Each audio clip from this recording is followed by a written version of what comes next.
জি জি। আচ্ছা, আমরা 2020 সালের মার্চ মাসে পরিবার পরিকল্পনা অধিদপ্তরাধীন একটা সার্কুলার হয়েছিল, পরিবার কল্যাণ পরিদর্শিকা FWV। ওটাতে 3.5 লক্ষ প্লাস প্রার্থী আবেদন করি। সেখানে একটা শর্ত ছিল যে 18 মাস প্রশিক্ষণের জন্য যারা সিলেকশন হবে তাদের প্রেগনেন্সি নন একটা সনদ এবং 3 বছরের নিচে কোনো বাচ্চা থাকা যাবে না। হ্যাঁ, যদি থাকে তাহলে তাকে ট্রেনিং থেকে বাতিল করা হবে।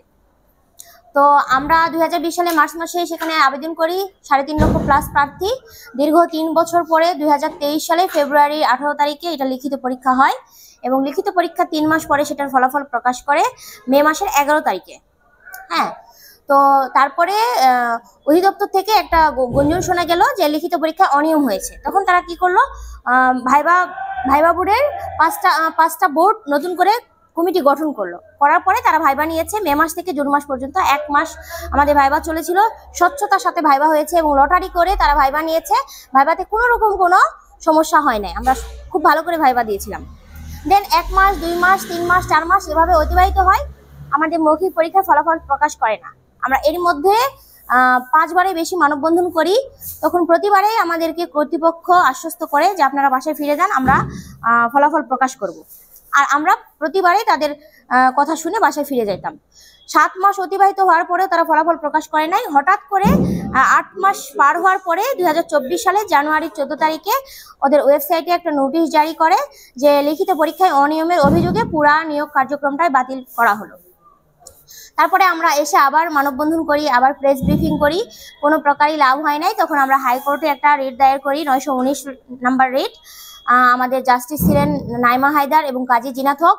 ওনারা একটা রুল জারি করে, রুল জারি করার এগনেস্টে আবার হচ্ছে আপনার মিনিস্ট্রি থেকে আপিল করে। হ্যাঁ, তারপরে আমরা সুপ্রিম কোর্ট থেকে 677 নম্বরে আপিলটা খারিজ করে আসি, আবার হাইকোর্টে আসি। হাইকোর্টে 13 নম্বর বেঞ্চে আসি। এসে আমাদের জাস্টিস ফারাহ মাহবুব এবং দেবাশিস রয়, আমাদের রায় আসে। এটা ডিসেম্বরের 15 তারিখ, গত ডিসেম্বরের 15 তারিখ আমাদের রায় আসে যে 3 মাসের মধ্যে মৌখিক পরীক্ষা নিয়ে আবার চূড়ান্ত ফলাফল প্রকাশ করার জন্য ওনারা বলেছে, মহামান্য হাইকোর্ট বলেছে। তো আমরা সার্টিফাইড কপি, রায়ের কপিটা উঠাই গত ফেব্রুয়ারির 9 তারিখে এবং উঠাই সেটা দপ্তরে আমরা সেন্ড করি, পেশ করি। হ্যাঁ, আর তারপরে তারা কোনো রকম পদক্ষেপ নেয়নি। এমনকি তারা মিনিস্ট্রি থেকে আবার আপিল করার সিদ্ধান্ত নিয়েছে, এরকম নোটিশ আমরা দেখেছি।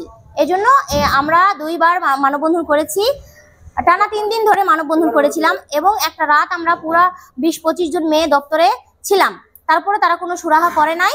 লাস্ট পর্যন্ত কর্তৃপক্ষ অ্যাডমিন স্যার এবং ডিজি স্যার আমাদেরকে আশ্বস্ত করে যে আমরা আপিল হবে না এই মর্মে একটা চিঠি মিনিস্ট্রিতে পাঠিয়েছি এবং মিনিস্ট্রি সচিব স্যার সেটা সিগনেচার করে উপদেষ্টা স্যারের টেবিলে আছে। আপনারা 3 দিন পরে আসবেন, আপনাদেরকে মানে দৃষ্টান্তমূলকভাবে এটা দেখানো হবে, আমাদেরকে আশ্বস্ত করেছিলেন। আমরা চলে গিয়েছি। তারপরে কয়েকজন প্রতিনিধি এসে স্যারের কথা অনুযায়ী 3 দিন পরে এসে আমরা ওইরকম কিছুই দেখতে পাইনি। আমরা ওনাদেরকে 7 দিন সময় দিয়েছিলাম। 7 দিন পরে দেখতেছি তারা কোনো কিছুই আমাদেরকে দেখাতে পারেনি। আমরা 1 সপ্তাহ পরে আবার এই আন্দোলনে আসছি। হ্যাঁ, সারা বাংলাদেশ থেকে আসছি, আমাদের 46টা জেলা থেকেই আছে সবাই। এখন এই তো দেখতেছেন আপনারা সবাই, আমরা রাত যাপন করতেছি। তারা কোনো রকম ভাবে কোনো আশ্বস্ত করতেছে না এবং কোনো কিছু আমাদেরকে দেখায়ও নি। এখানে কতদিন যাবত আছেন? এখানে আজকে আমরা গত সপ্তাহে করেছি 3 দিন, আর আজকে এই সপ্তাহে আজকে শুরু।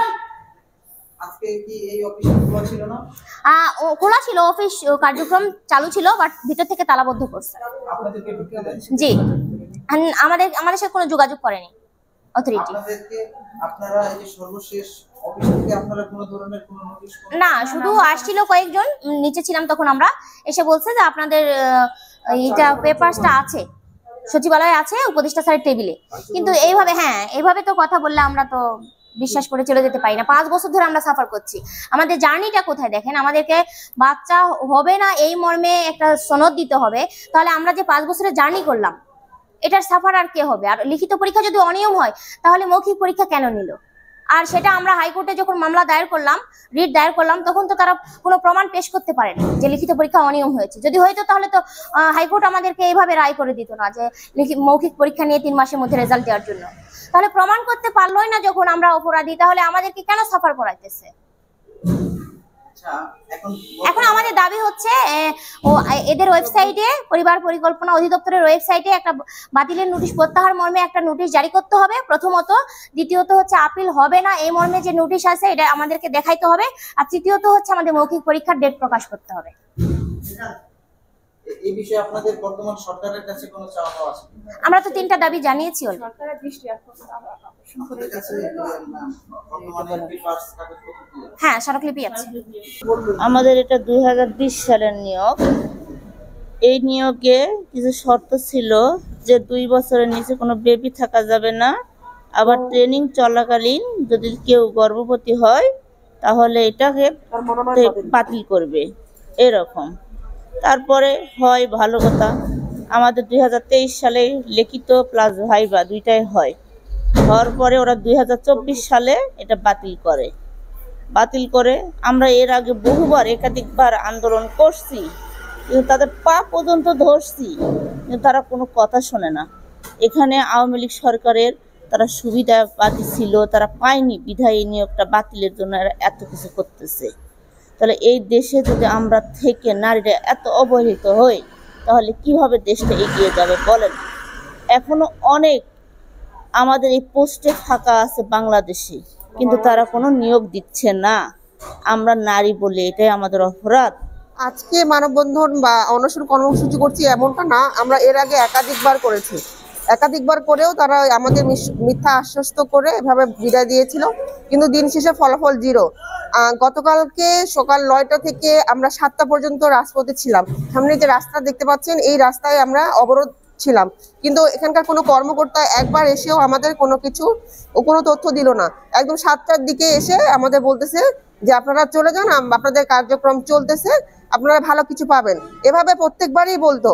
এবং এখানকার যারা ভিতরে ছিল তারা আমাদেরকে ভিডিও করছিল এবং হুমকি দিচ্ছিল যে যারা এই ভিডিওর মধ্যে থাকবে তাদের চাকরি কখনোই হবে না, এবং নানা রকম অশ্লীল বাক্য বলে আমাদেরকে হ্যারাস করছিল।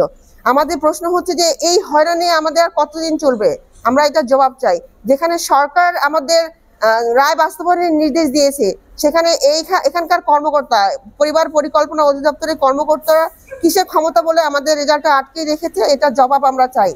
আমাদের দাবিগুলো যদি মেনে না নেওয়া হয় তাহলে আমরা এভাবেই অনশন কর্মসূচি চালিয়ে যাব অনির্দিষ্টকালের জন্য। যদি আমাদের এই অনশনরত অবস্থায় প্রার্থীদের মধ্যে কোনো দুর্ঘটনা ঘটে যায় তাহলে এর দায়ভার সম্পূর্ণ এই ডিপার্টমেন্টকে নিতে হবে। দেখেন, আমি আজকে কিন্তু মাস্ক পরে আপনাকে ইন্টারভিউ দিচ্ছি, এটার মূল কারণ হচ্ছে তারা আমাদেরকে বিভিন্নভাবে হ্যারাস করতেছে, ভিডিও করে রাখতেছে, বলতেছে যারাই এই ভিডিওর মধ্যে থাকবে তাদের কখনোই চাকরি হবে না, তারা নাকি আমাদের বিভিন্ন রকম ব্যবস্থা নেবে। এখন রাত 3টা বাজে, আমরা এখানে 46 জেলার প্রার্থী আছি। দেখেন কি অবস্থা আমাদের। আজকে আমাদের কোথায় থাকার কথা? আমাদের কর্মে থাকার কথা, কর্মস্থলে থাকার কথা, তাই না? কিন্তু আমরা এখনো রাজপথে, এই নারীরা রাজপথে পড়ে আছি। এটা তো হিউম্যানিটি, এভাবে ফেলে রেখেছে আমাদের রাজপথে। এটা কোনো ন্যায় বিচার হতে পারে?